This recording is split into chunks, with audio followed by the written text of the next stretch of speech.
Thank you, as always, for listening to Fluff and Crunch. In today's episode, I asked Chris a whole bunch of questions about Cubicle 7's Warhammer 40k Wrath and Glory role-playing game, about which, aside from his introduction to the Warhammer world in a recent previous episode, I know nothing about this game. I know nothing about its system, and he did a really nice job of explaining to me those three things we like to talk about on Fluff and Crunch: system, setting, and story.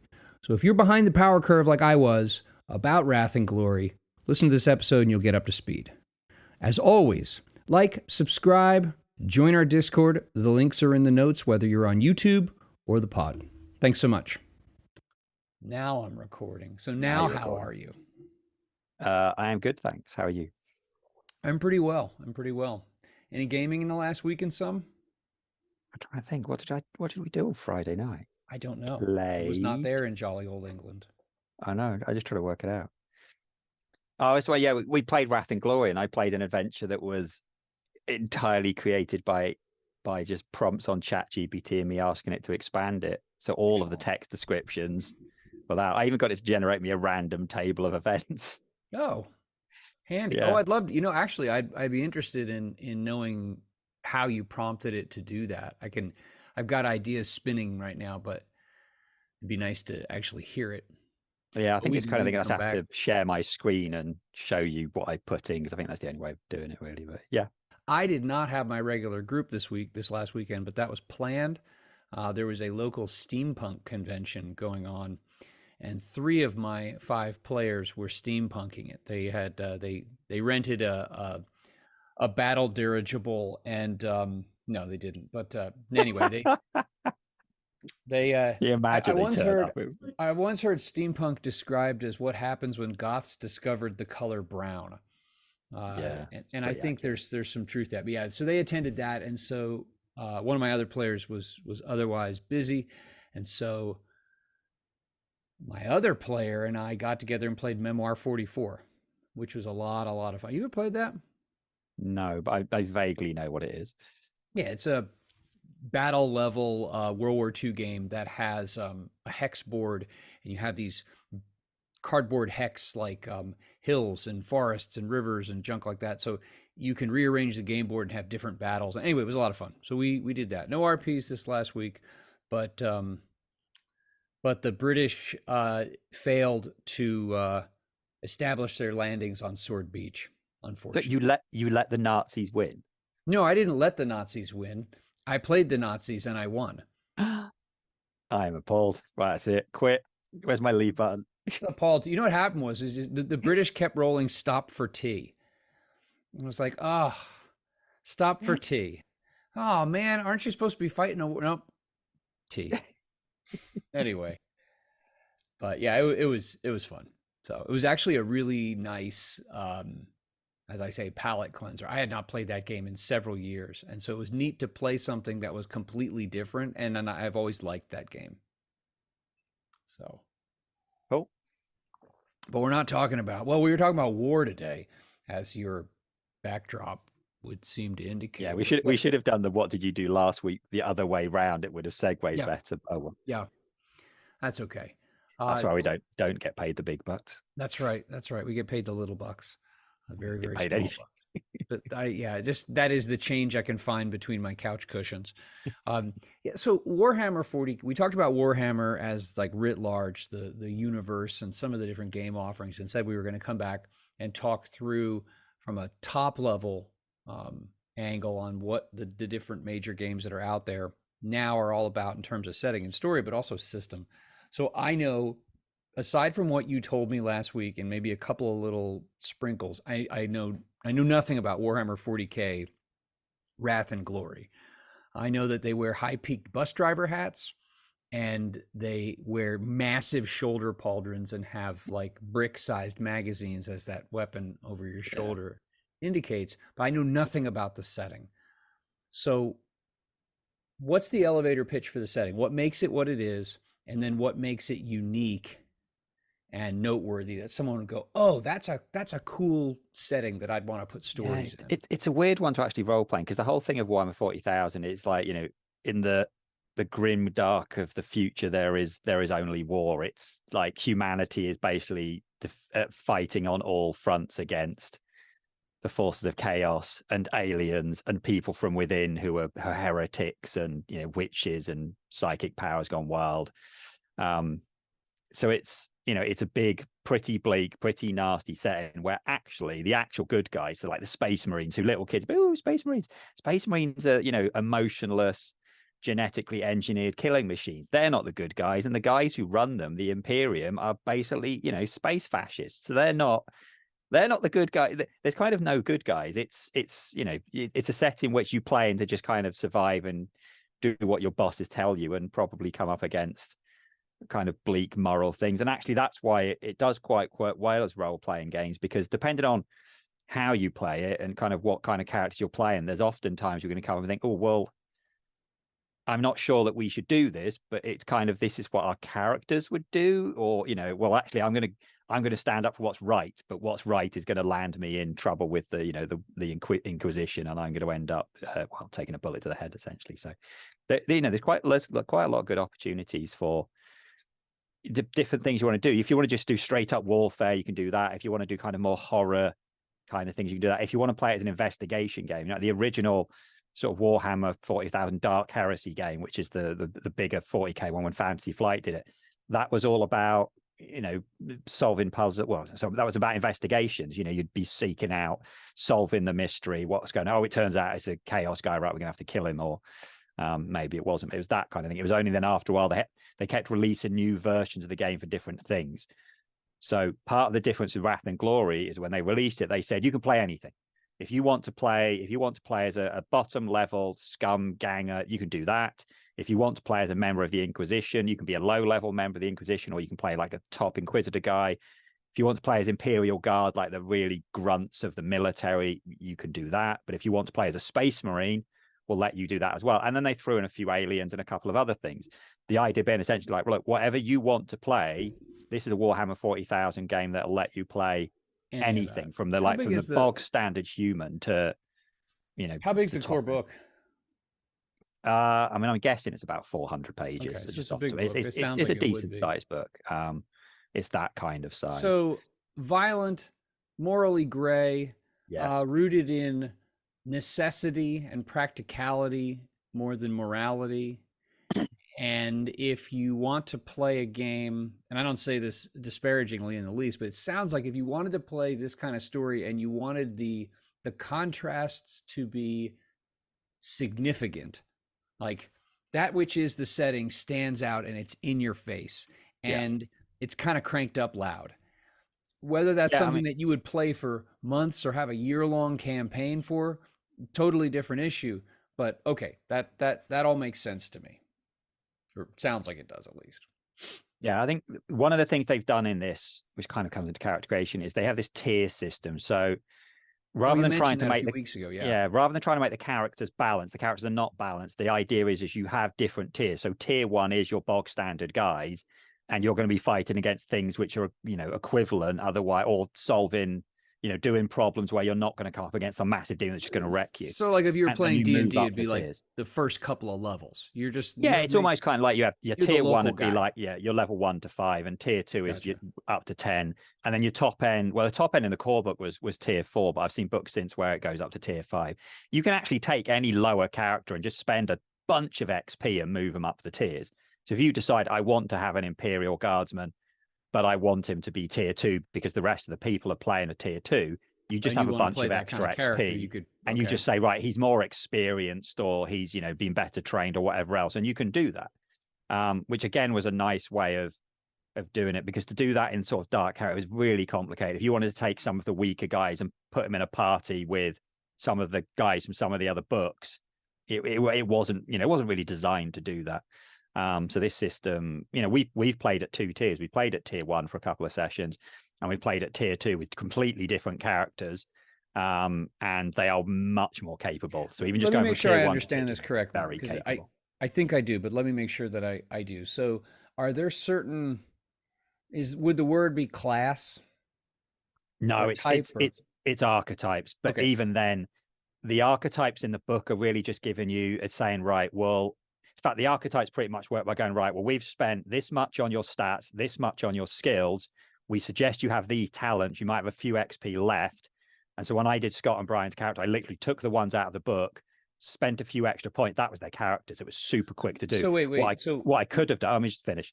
Okay. What I could have done is I could have just taken the 100 XP and just constructed a character completely from scratch, and I could have come to the same thing. Okay. So what the archetypes are doing are taking one of the ideas from the miniatures game, like a particular kind of character, and everything's got XP points, and they've gone, here's your character. Okay, so they provide you some guidance as to how to achieve that. Okay. Yeah. Are there certain archetypes that are generally meant to be used at specific tiers? Yeah, the way they do the archetypes is they have, here's a bunch of tier 1 archetypes. Okay. Here's a bunch of tier 2 archetypes, 3 and 4. And it's partly because, so like an Imperial Guards is like be tier 1. Yeah. One of these guys up here, when these Adeptus Tech Priests, I think they're like tier 2 or 3. A basic Space Marine is tier 3. Okay. But a fancy Primaris Space Marine, that's tier 4. So if you want to play like the really kick-ass guys, you can do that right from the start. You can just start at tier 4, because it's not really about leveling up. It's more about well, I want to play a Space Marine. Well, I want to play this thing. Okay. Yeah. So okay. That makes sense. So it'd be like the difference between, you're going to play like a military style game and you're just going to play some regular old infantry guy versus someone who's in special forces or even Delta Force, which is a step higher than that. So those characters would be involved in and rubbing elbows with different kinds of other characters, would be doing different, like, as you say, like your bog standard infantryman is not going to be doing like counterterrorism operations, covert type operations. That's Delta. Okay. That totally makes sense. So in the adventures we played, we did like an introductory adventure where we just kind of get it. But then we did this tier 1 adventure where the guys were part of like literally an army. An army was attacking this big city, which had been taken over by rebels, and they were like a couple of people in a squad in one tank, and then there was like hundreds of other people, and they were doing their own thing, but it was always very clear they were part of a massive big force. Yeah. Now, then we jumped out to tier 2. You play part of the same battle, but this time they were a special forces unit dropped in from like a drop ship, and then they did their own thing, and they had no one with them for most of that. So you went back, you played multiple stories in the same moment. Yeah. That's cool. See, okay, that's interesting, because I really thought that was a cool idea. I mean, there's actually 2 more. There's a tier 3 and 4. Was that your idea? No, it was one of the ones that the Cubicle 7 released. I've never seen anything like it. 7 people. Such a clever idea that you are basically fighting in the same battle, but from different points of view of the same battle. I like that. Okay, so that's interesting. So you could you could approach this game from a bunch of different angles that would then manifest differently based on the level being more of a figurative than a literal, but tied to that and the type of character that you play Okay, I dig that. What else about the setting or the story types? You already addressed those. Is there anything else about that before I start pestering you about how the system functions? I think the thing is that you can do a bunch of different things. Like our very first adventure was like, it was an investigation. They had to talk to different people and find clues to find the next thing and search things. And there really wasn't much combat in it at all until like right near the end. Whereas then when they were doing the war one, it was like sort of fighting all the way through. And then the last one I did was it was almost like a haunted house thing, because it was constantly like illusions and things assaulting their senses and not knowing what's real and just messing around with different things. And so there's lots of different kind of story types you can run. Because if you want to just run like exploration or be space traders, you could do that. It's not really the kind of thing you would do in 40k, but there's scope for that. So there's a lot of different things. And if you want to do more like a cyberpunk style, stuck in a grimy city and just trying to fight your way off the planet kind of thing, you can do that as well. There's a whole like another kind of subsetting of 40k for doing that essentially. That's cool. I like the idea of this. You presented Warhammer 40k as this like enormous setting with so many different layers and angles to get into it, and the potential for all different kinds of types of stories. And it's neat that it sounds like this provides you with all of those kinds of entry points. Tell me about the system. What kind of dice does it use? What is the core resolution mechanic? And then I'll bother you about other parts of it. So it uses D6s, which makes sense to me because that's what 40k and Warhammer does on the board game. They just, the miniatures game, they're just D6s. So it uses a D6 dice pool system. You're basically, most of your rolls, you have attribute plus skill. And you add those two numbers together and you roll a bunch of D6s. And you have a difficulty that you're rolling against. So like a really easy task would be 1, but mostly your difficulty would be like 3. It goes up in odd numbers. It goes like 1, 3, 5 for some reason. You can use the 2s and 4s, and it did in the book, but in the core book, it suggests you go like 1, 3, 5. And what you have is 4s and 5s. Now, they use weird language. They say 4s and 5s are icons, and a 6 is an exalted icon. Essentially, 4 and 5 is a success, and a 6 is a double success. But there's other things that the 6 can do as well. But that's the gist of it. You roll a 4 and 5, you got a success, and if you roll a 6, you got 2 successes. And then that's your basic roll. And then there's like the various tweaks on it. How big would be like for a tier 1 character, assuming that there are differences based on the tiers? Massive differences. Okay, so a tier 1 space marine might roll to shoot someone with that rail gun in his right hand. The space marine can't even start below tier 3 because you basically be a space marine. I don't know the lore. Yeah, bear with me. Your basic tier 1 dude. A tier 1 dude shooting at someone might roll how many dice? He's probably. I think I've got Scott's. This is Scott O'Brien's. Where's ballistic skill? You tell me, man. 3. So yeah, the base. Pretty much all of his, he was playing a sister about. Most of his stats are a mixture of 2s and 3s. Okay. And then most of his skills are 1s. Well, most of his skills are 0s. He's got a couple of 1s and a couple of 2s. Okay. So 4 dice if you're lucky. Okay. Probably only 3. And so you roll those 4 dice, and it's a dice pool. It sounds like it's a dice pool system like 2d20. Yeah. And so how are modifiers handled? Do you change the difficulty, or do you pull dice in or out? Yeah, it was mostly, so if for something that it was actually making things more difficult, it would be extra dice. It would be putting the difficulty up. So you have to get 2 successes, 3, 4, 5 successes or whatever to pass. But then there are ways of getting, so if you've got an advantage, it was an extra dice, you could take dice away, that kind of. So it's relatively straightforward. Mostly it was you might get an extra dice. Going up a tier made a massive difference because when they were playing with tier 2 characters, their stats were averaging 3s and 4s, but they had a lot more skills, and particularly in the things they were really skilled at, they were really high up there. So like Scott attacking in melee was frequently rolling 10 or 11 dice. Oh wow! So just from tier 1 to 2, he's rolling a lot of dice. How does that do for game speed at the table? I think because you're only, for start, I've only got 2 players. Because you're only looking at 4, 5s, and 6s, it's very easy to go like, put the 1, 2s, and 3s away. There's my 4s and 5s. There's my 6s. Count it. It's pretty straightforward. And when you're in combat, you don't roll that many dice. And mostly in combat, you do a set amount of damage, and then you might have these things called extra damage dice.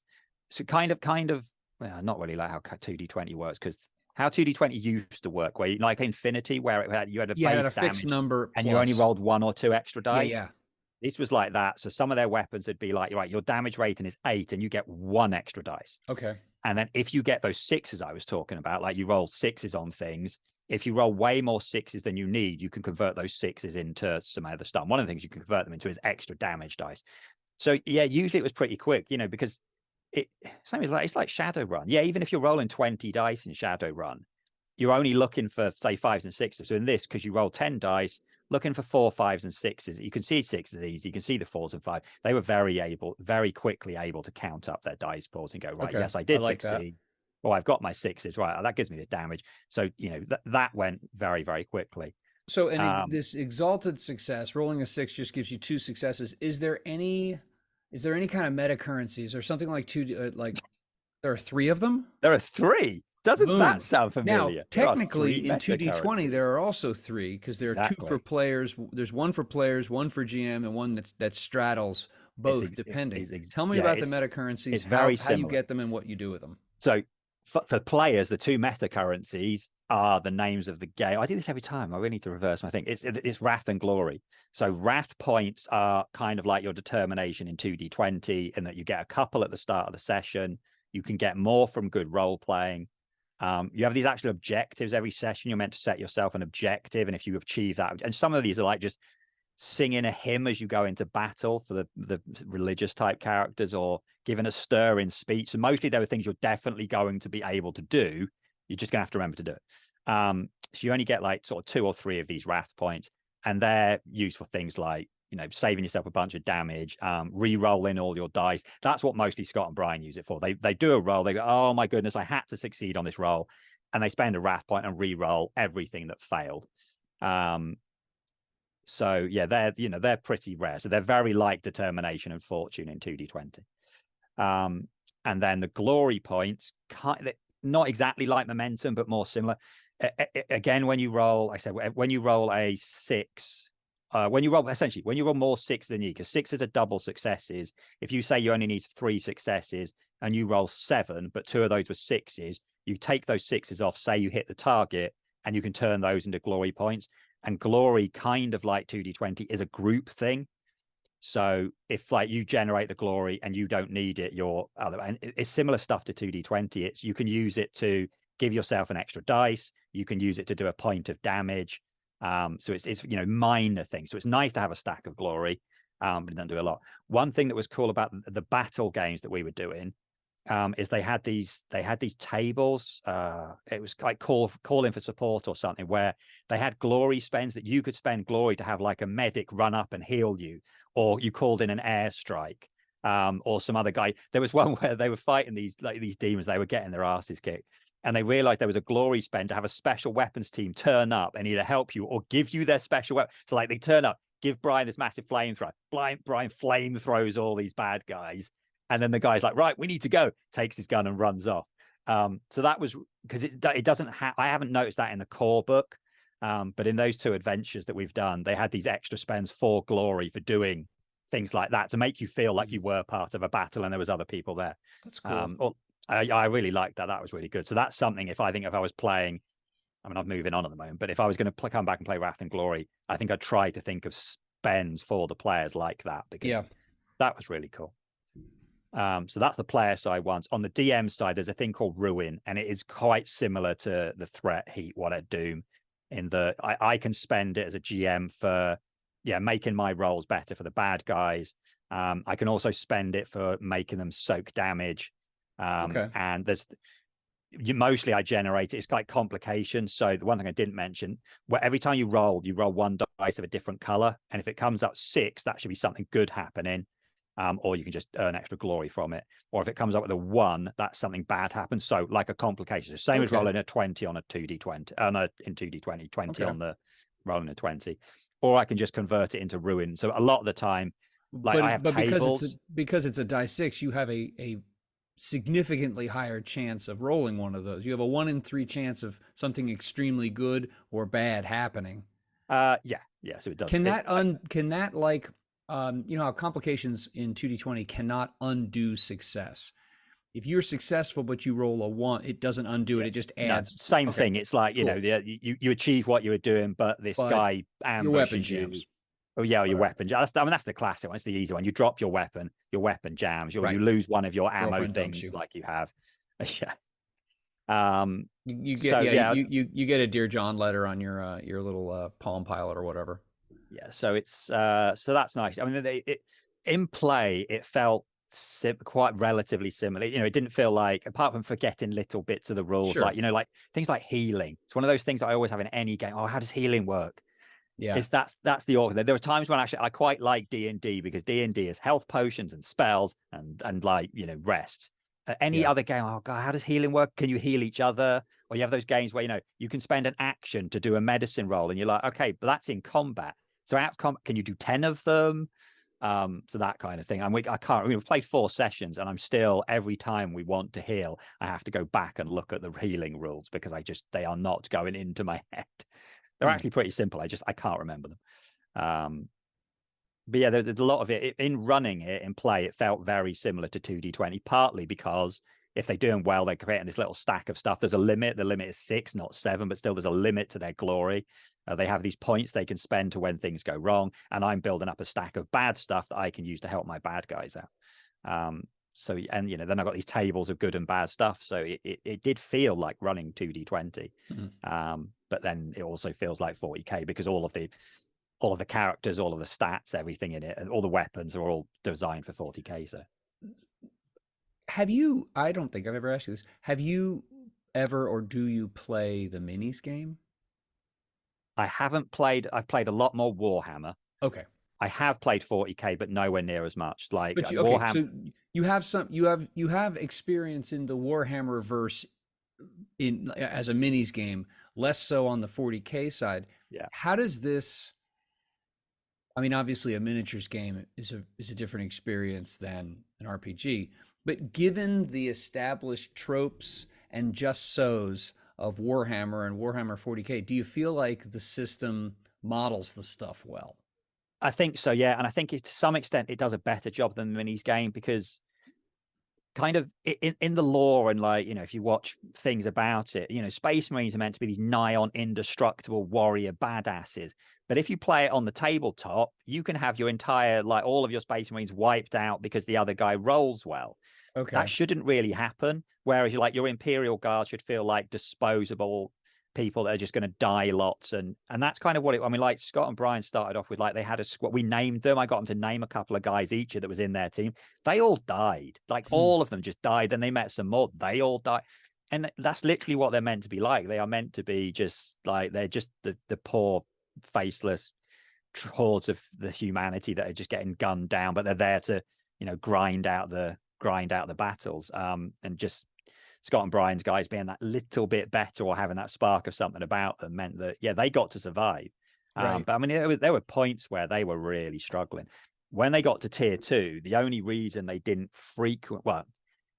they would be all right and they were getting over their heads. Scott's character, who was playing he's playing a sister of ours. They're warrior nuns. They're straight up warrior nuns. Okay. But his warrior nun character has done something wrong and has decided to stop wearing her kick-ass power armor, and so runs into battle literally with rags and bands and a giant, ridiculous 2-handed 6-foot chainsword. Of course. Which does a lot of damage. And she's called a Sister Repentia. Now, luckily, she has a crazy ability where when she should die, she doesn't die. She gets to carry on. So she takes the wounds. He's got this list now. Like he's lost an ear, broken jaw, lost one eye, multiple scars, because you keep tracking all of these injuries. Do these things have mechanical penalties attached to them? In the case of the eyes, yeah. I mean, Brian's characters had to replace his foot and his eyes. So at some point, he's going to just be a walking, massive cyborg. But Scott's character doesn't go down. So at the points when they were really in trouble, Scott's character doesn't go down in a fight. He just keeps fighting. Wow. Afterwards, he's in an awful lot of trouble. Okay, that's what I was going to get to. But yeah, and there's literally there is a point where you can only take so many of these like sort of lethal injuries, not lethal, but I think they're called traumatic injuries or memorable injuries, as opposed to the sort of the minor ones. So yeah, they're both not that far away from their characters just being straight. That's it. Your character is now dead. So, but it was good fun. What do you see in this as potential for? Do you see potential for long-term, like campaign? Because the way I see it is like, you've got one-offs / short arcs. I mean, I'll just call a one-off is up to like 2 or 3 sessions. 3 would be the way outside for me. An adventure might be 3, 5, 6 sessions, and a campaign is multiple connected adventures. What do you see as like this game's, where does it fit for you best? I definitely think it can do it, because we've played it with basically one-offs, but then both times we did a one-off and then carried the characters onto another one. The XP spending is very, very easy. It's very easy to just go, I'm just going to spend points on stats and skills, but then there's also talents you can get. And then once you do start, so like wait a minute. So as you gain experience, you're not leveling. No, you're like D&D. It's skill based. You're adding. It's like 2D20. Okay, very like 2D20. Cool. Except bumping stats is, I think, relatively cheaper. You get quite a lot of XP, but when you get to because you start a tier 1 character is 100 XP and a tier 2 character is 200 XP. Okay. So once you get to the next 100, you basically convert up to the next tier. So then all of the bad guys will become better, but also some of your stats are based on your tier. So if you start with 100 and actually amassed 100 more XP, so you're now 200, Yeah. you basically progress yourself to being a tier 2 character. Okay. So in theory, you could take a character all the way from tier 1 up to tier 5, and what you're doing and what your other things would change. So you'd become more famous. There's an influence stat. You would go from fighting really low level, kind of like, you're a guy who starts off as an investigating low level criminals. By tier 4 or 5, you're fighting against world ending kind of, in that sense, it's like the D&D thing. It really has got that top end where you're fighting, these massive. You go from the local hero to the regional hero to the hero of the kingdom to the burden of the world or reality on your shoulders. I don't know if you could do that start to finish. Yeah, in theory you could. I'm not sure that your character would get that far without having taken so much injuries and damage that they just die. Okay. Which is a downside. But then there's weird things to do. So like the Eldar, which are space elves, I was reading their book the other day, and they actually have a thing where your character carries around something called a spirit stone thing. And if you die during an adventure, your soul is basically absorbed into this. They take that, they can stick it in one of these like robot things. So your character you just carry on. Then you just go start playing Infinity. Yeah, now you're RoboCop. So there's ways put into them to kind of, if you're playing them, you carry it. I mean, for me, I think I quite like the fact that you can play a bit with these characters, go and then play in a different tier for a different experience, and then go back and do that. The fact that there was just one story, which was one battle with 4 different adventures in it at the different tiers, and we haven't gone and played the other ones. Now, is that in the core book? No, it was. It's just adventures they released. They were like relatively cheap, but they've done 4 of them, and I think I got the first 2. But I know there's 2 more for the next 2 tiers. Okay. So now, what do you see as your plans with this? Like, how I feel like I've got my head around this enough that if I were to sit down and read it, I would already have a jump start on being able to understand how the system works and what it does. But what are your plans for this moving forward? I mean, right now you're playing it right now. We've played it for 4 sessions, and we're moving on to Age of Sigmar, which is the fantasy thing, and I think we're going to be playing that for quite a while. But whereas initially I was like, start of the year, I said we'll just try some different role playing games, and I don't think this was even on my list. But I think I've been playing a mobile game, and it got me interested in some of the kind of the ideas. Yeah, well, yeah. But the ideas in 40k, there's just so many cool ideas. It's very easy. I want to play in that world. And I played a computer game that made me understand. I've never really understand the 40k world from what it's like to be in it before. Okay. So I've read the books and go, I don't get what is it like to be in it. And I played this game that gave me a better idea what it's like to be in the world. So having played that, I felt I could understand what it was like to be on the ground.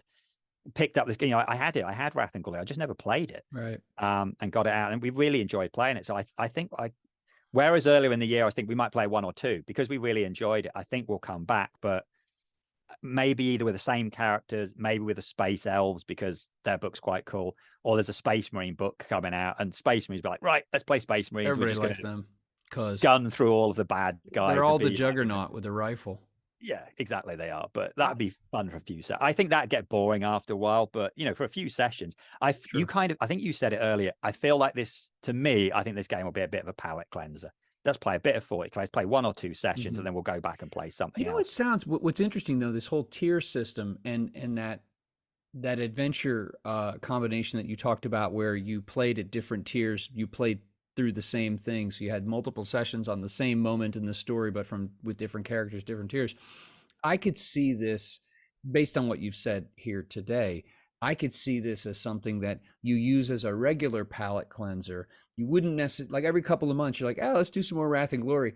That doesn't necessarily mean you have to come back with the same characters. You could come back to the same, you could come back to the same, world cracking battle, but keep hitting it from different angles and move the story. That'd be interesting because then it wouldn't just, sometimes it's fun to blow the dust off an old character sheet of a character that you dig, you haven't played in a while. Like, let's go back to that. That's cool. Sometimes it's fun to just step back into a story within a world that was cool.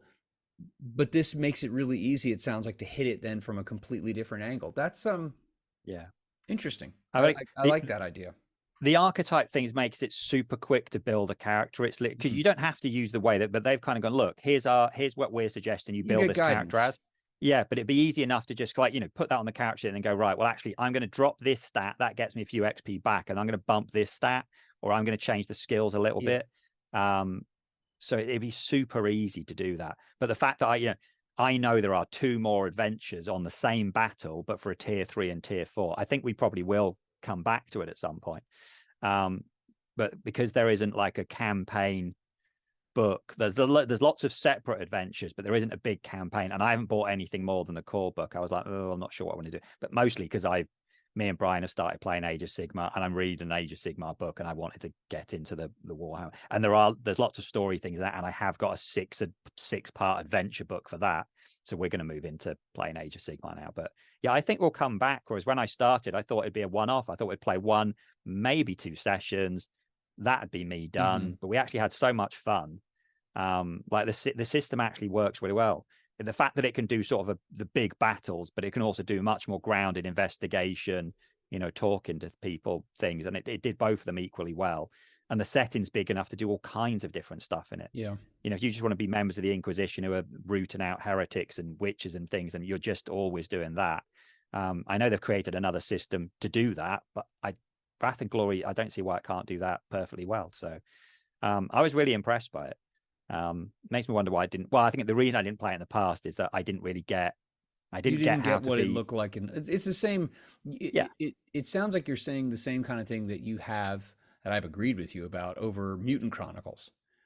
Yeah, 100%. What do you do? And now you have a sense of, okay, this is how all these pieces fit together, form a world in which I would want to play and have stories. Yeah. And once you have that sense, okay, now I can go make it happen. Yeah, cool. It's definitely that. Like, I understand what it looks like from a battlefield, like view, but what does it look like when you're not in a battlefield? I never got that in the past. And I've read or seen enough stuff recently that I was like, there's clarity when there's clarity when there's a hill, a river, and a big battle and a multiple army. That there's clarity in that, not in what does it look like away from there. Good. Yeah. All right. Well, I will do this. I'll put links to the Cubicle 7 site so that it's easy to find. And we'll come back to this, obviously, because I'm curious when you play it again, you do some more stuff with it. We'll need some session reports. Okay. That's interesting. That is, it sounds to me like it's not what you expected it to be. And that's cool. No, I mean, yeah, it was one of the things I was like, oh, I'm sure I have this role-playing game, and I go and like dig it out and find, I have got it. I start reading through it. I think I did spend money I get on this that. system now. I understand this, and let's play it. And it was really good fun. Good.